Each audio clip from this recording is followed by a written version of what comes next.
쌍방울 그룹의 대북 송금에 관여했다는 의혹으로 피의자로 입건된 민주당 이재명 대표가 5시간 넘게 검찰 조사를 받고 있습니다.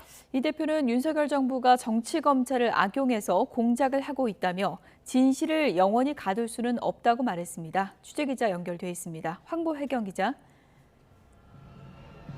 네, 수원지방검찰청에 나와 있습니다. 네, 지금은 오후 조사가 진행되고 있는 거죠?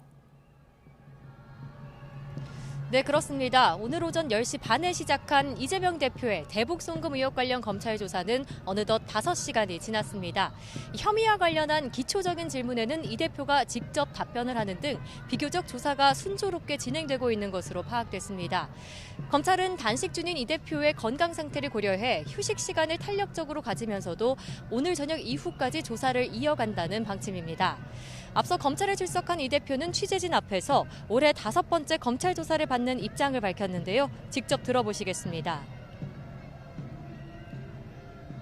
국민 주권을 부정하는 국정 행위에 대해서 국민에게 사과해야 합니다.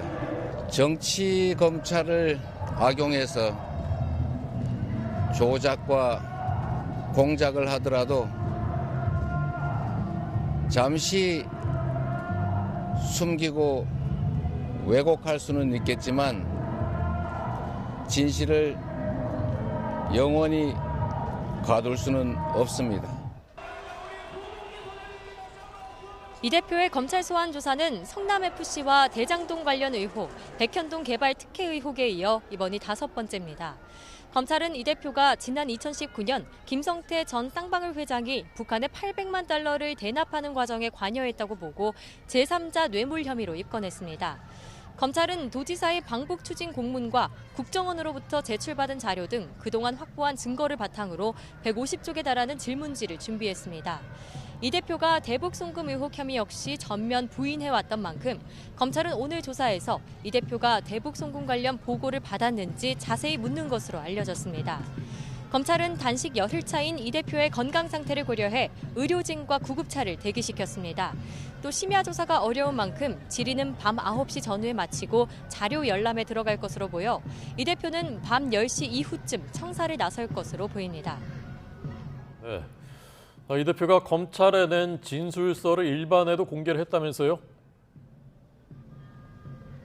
네, 그렇습니다. 앞서 검찰에 출석할 당시 이 대표는 쌍방울의 이 대북 송금 관련 의혹을 보고받았느냐는 취재진의 질문에는 아무런 답변을 하지 않았습니다. 대신 이 대표 측은 8장 분량의 서면 진술서를 공개하면서 이 검찰이 제기한 혐의를 조목조목 반박했는데요. 이 대표는 서면 진술서에서 쌍방울의 대북 사업을 위한 불법 대북 송금이 이재명을 위한 대북 송금 대납으로 둔갑했다며 의혹을 부인했습니다. 그러면서 쌍방울 그룹이 북한에 송금한 500만 달러는 대북 사업 이행 보증금으로 경기도와 관련이 없다고 반박했습니다.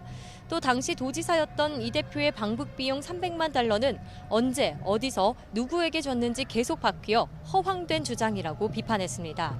그러면서 검찰이 물증은 없이 김성태와 이화영의 진술만 가지고 회유와 압박을 하고 있다고 지적했습니다.